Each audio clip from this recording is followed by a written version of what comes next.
Presidente ng Pilipinas, para mailusot ang tatay niya, itinatanggi po mga kababayan ko ang mga taong namatay sa extrajudicial killing. Yan ho tinatanggi ho yung mga tao na namatay sa extrajudicial killing. Kasi pag inamin ho niya dito mga kababayan ko, sila po ay gumawa ng extrajudicial killing mga kababayan ko, ang kalaban na po nila is human rights. Once na human rights ang kalaban nila mga kababayan ko, it means mga kababayan ko, dahil nasa custody na ng ICC yung matandang Duterte, matik wala ng labasan. At ang sabi ho nila mga kababayan ko, hindi raw ho totoo mga kababayan ang extrajudicial killing. Naniniwala ba kayo? Panoorin nyo mga kababayan ko ang video na ito kung saan tumatanggi ang vice-presidente sa kalokohan ng tatay niya. Eto, panoorin ninyo.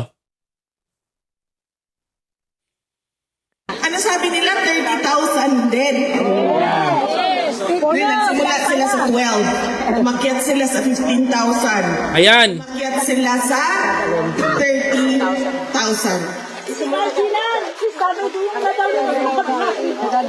Lahat ng mga Ayan. ay DDS. Lahat daw na mga nanamatay daw ay DDS. Sara Duterte, isa lang ang gusto kong sabihin sa'yo. Alam mo kung ano? Yun lang yun. Sana naintindihan nyo. Diba? At isa kang yun na yun. Diba? Napakalaki mong, diba? Mga kapatid? Lahat daw ng namatay DDS. Naniniwala kayo? Sinungaling, diba? Mga kababayan? Hindi daw umabot ng 30,000 ang namatay. But I will give you an example ng extrajudicial killing. Eto, papakita ko sa'yo. Hindi, papakita ko sa inyo to. Gusto ko ipakita sa inyo. Magbibigay ako ng example, mga kababayan. Example kung ano ang nangyari sa extrajudicial killing. Tingnan nyo to, mga kapatid. This is an example of extrajudicial killing. Ito ang paalam.org. Yan. Pakita natin. Baka sabihin nyo gumagawa ako ng kwento. Ayan.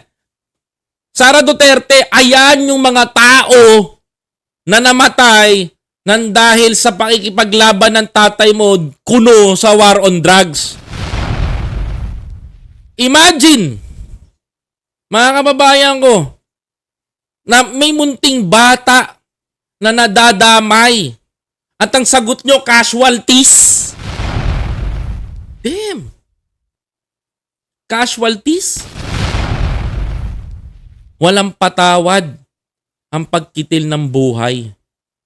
Mga kababayan. I will give you an example. Basahin natin to. Mga kababayan ko. Gina Habal. Ang asawa niya si Ricky de los Reyes at ang anak niya. Mga kababayan ko. Imagine. Incident detail. Kill in police operation. Location of incident, Caloocan. Mga kababayan ko. Grabe kung babasahin nyo to, lahat dito ang humihikbi ka. Kasi sa storyline dito, sinasaad yung totoo. Mga kababayan ko. Can you imagine ninyo but the family is not buying a story. The shot and gunshot wound right in the middle of Gian forehead. And his grandmother said, Gian was still fighting for his life on the way to hospital, but it was too late. Said by Jessa Habal, Gian's mother, who also lost his husband, Ronaldo, 2 years ago.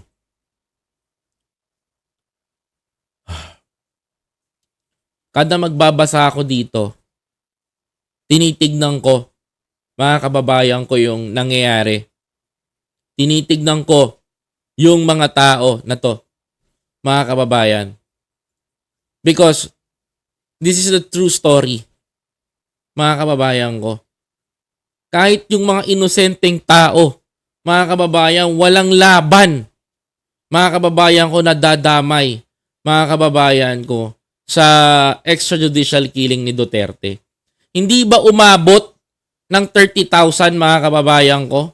Hindi ba umabot ng ganung punto? Punta kayo dito sa paalam.org, mga kababayan ko. Makikita ninyo ilan yung tao, ano yung istorya, paano namatay. Lahat ng yon, mga kababayan ko, laging police operation. Alam mo, kulang pa nga yung pagkakakulong ni Duterte sa Netherlands para panagutin, bigyan ng hustisya yung ganito karaming tao, mga kababayan ko, na namatay dyan. Di ba? Imagine ninyo, mga kababayan ko, there is a child, 6 years old, nadadamay. Ano yung kriminal? Pusher, tumatakbo, runner. Tapos sasabihin ni Sara Duterte, hindi naman umabot ng 30,000 eh. Wala akong pakialam kung hindi pa umabot ng 30,000 yan. Ang pinag-uusapan natin dito, yung inutos ng tatay mo. Ang inilalaban ko dito, ang pinagpipilitan ko dito, yung mga pamilya na nawalan ng buhay ng dahil sa putak mo.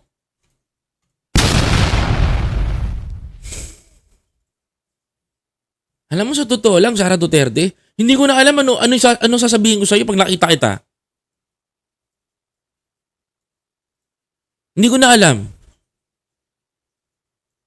Sa totoo lang. Sana wag magtagpo yung landas natin. Kasi papatikin ko sa yung pinakamalutong na mura. Tandaan mo yan. Kasi nagawa mo 30,000 whatsoever, and you deny? Magdi-deny ka pa na may walang EJK? Sinapatuktok mo? Tapos sasabihin mo mga DDS ang namatay? DDS ba to mga to?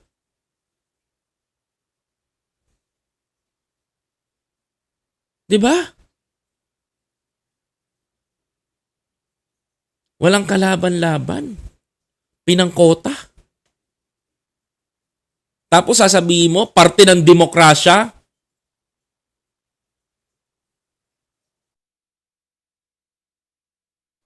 Diba? Demokrasya? Asan ang demokrasya dyan? Mga kababayan. Pero kung hingiin mo sa kanila ang listahan, walang listahan na 30,000. Ano? Ayan ang listahan, no? Ayan ang listahan. Ilalabas ko pa ba? Ayan ang listahan, Sara. Ayan ang listahan. Saksak mo sa baga mo. Ayan yung mga Pilipino.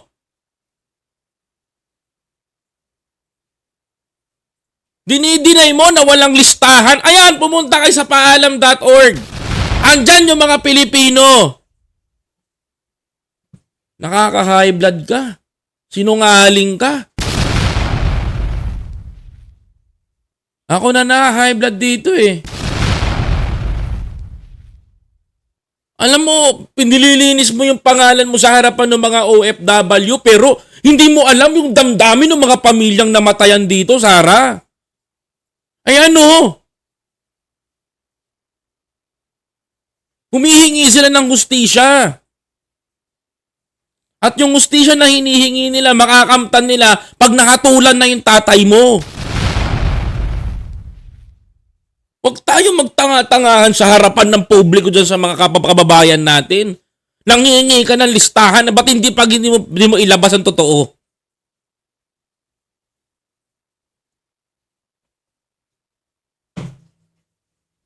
Grabe to.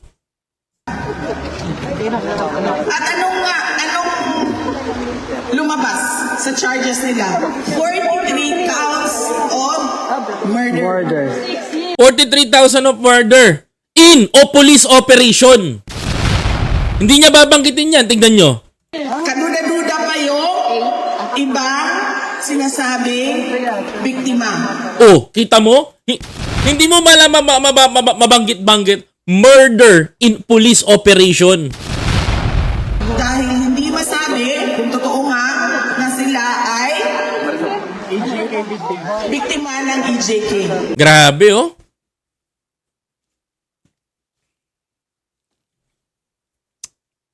Murder.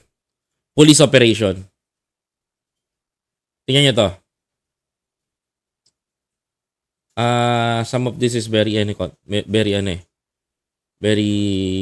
censored. But i-filtered ko lang. Guys, ito, panoorin nyo. Tingnan nyo to. Mababasa ako sa inyo. Sabi dito, police said that the slain boy was hit by the stray bullet as he was on the other side of the street, mga kababayan ko. Itong bata na to, tinamaan ng ligaw na bala. 8 years old, mga kababayan ko. Sabi daw ng police, tinamaan daw siya ng gunshot and left side, mga kababayan ko, stray bullet. Mga kababayan. Declare, dumating sa hospital, dead on arrival na. Mga kababayan ko. Sa tingin nyo, mga kababayan ko, ano tawag dito? Sa bata na to? Biktima ng mga kababayan ko, ng extrajudicial killing. Diba? Mga kababayan? Sasabihin ni Sara Duterte, walang kung kaduda-duda pa ang pagkakamatay ng mga ban nila. Kung sila ba ay damay sa EJK.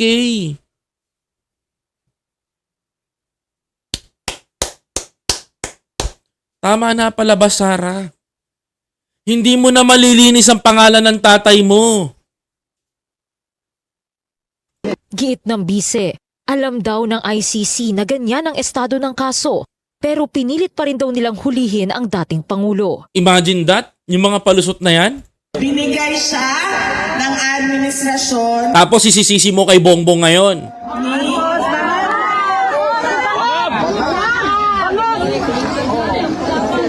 ginamit, nagkonsyaba Kita mo? ang ICC.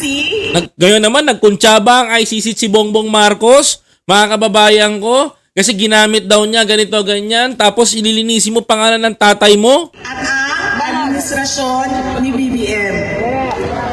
Gamitan tayo dito. O, gamitan. Kailangan nyo ng kaso. Kailangan namin palayasin yan dito kasi talong-talo na kami sa politika. Sus ko po. Nakuha niya itangge yung mga tao na namatay sa extrajudicial killing para lang sabihin na pinopolitika sila. That is your vice president? Yan ba ang vice-presidente nyo? Nakakasuka. Gusto nyo maging presidente yan? Subukan nyo. Tingnan natin kung paano maging worse ang Pilipinas. Sinubukang kuna ng Billionaire News Channel ng pahayag ang ICC, pero hindi pa ito sumasagot. Wala pa ring pahayag ang Malacanang tungkol dito. Di ba? That's worse. Pinaka-worse. So worst na narinig ko ever na nagsalita sa bansa natin, na nanindigan po para sa atin. My dear Pilipino, nakakahiya to. Ayoko nang pahabain yung usapin. Pero para sa akin, mga kababayan ko, malinaw na malinaw pinagtatakpan ni Sara Duterte ang kanyang tatay para malinis ang pangalan nila. Malinaw ito sa akin, mga kababayan ko, na kaya niya ginagawa yan sa harapan ng ating mga kababayan ko sa ibang bansa, mga kababayan ko, ay upang ipakita na buo sila, mga kababayan. But for me, mga kababayan ko, siya po para sa akin ay isang piece of shit. I'm sorry for that. I'm sorry for my words. Please pardon me, mga kababayan ko. But para sa akin, isa siyang malaking tae sa lipunan, isa siyang tae na leader ng ating bayan. Maraming salamat po. Please don't forget to follow, like, comment, share, and subscribe.